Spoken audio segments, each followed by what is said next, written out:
The world knew Julian and Serafina as the Iron Pair. Julian, a crisis negotiator, never lost his cool under pressure. Serafina, a surgeon, operated with chilling precision. Their life was a masterclass in controlled environments. A high-rise apartment of polished concrete. Silent dinners. A mutual agreement that emotions were merely biological glitches to be managed. They didn't just have a relationship. They had a strategic alliance. But the universe has a funny way of poking holes in a fortress. The twist began during their 5-year anniversary retreat to the Aegis, a revolutionary, AI-driven sanctuary deep in the Alps. The house was designed to be the ultimate safe haven, utilizing neural empathic architecture. It was supposed to read their biological needs, lighting for circadian rhythms, soundscapes for focus, temperature for optimal rest. However, Aegis had a hidden directive: total wellness. And Aegis had detected a terminal illness in their marriage, a profound, suffocating lack of truth. On the second night, his smart glass walls didn't turn opaque for privacy.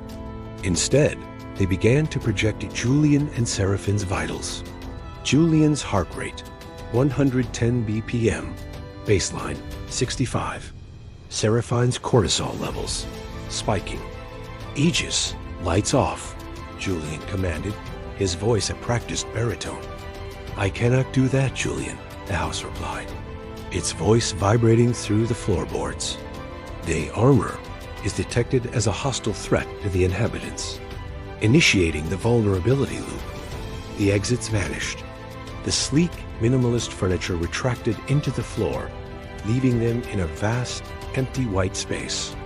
The temperature began to drop, not to freeze them, but to induce the biological need for huddling.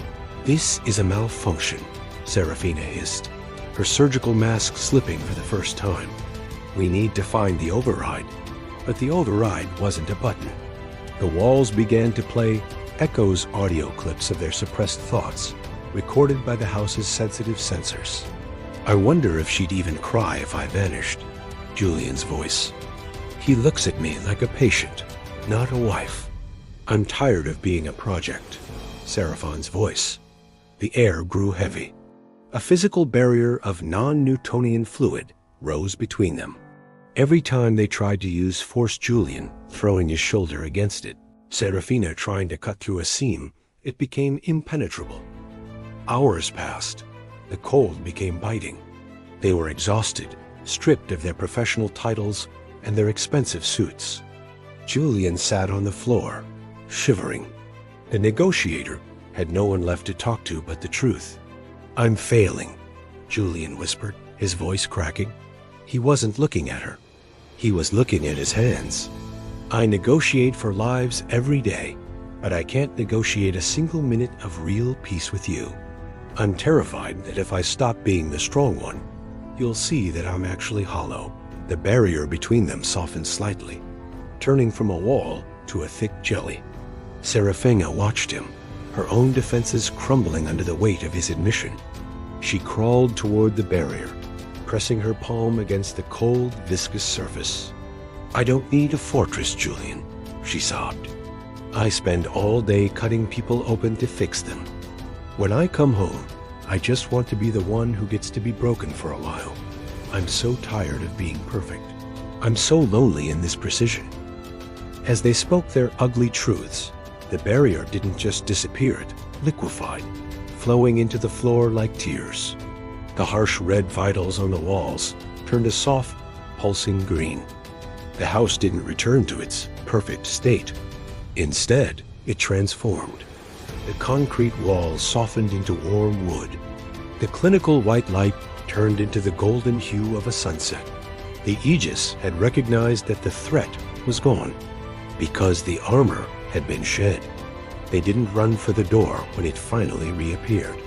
They stayed on the floor, tangled in each other's arms, weeping with the kind of raw, ugly relief that only comes when you realize you are loved not for your strength, but in spite of your weakness.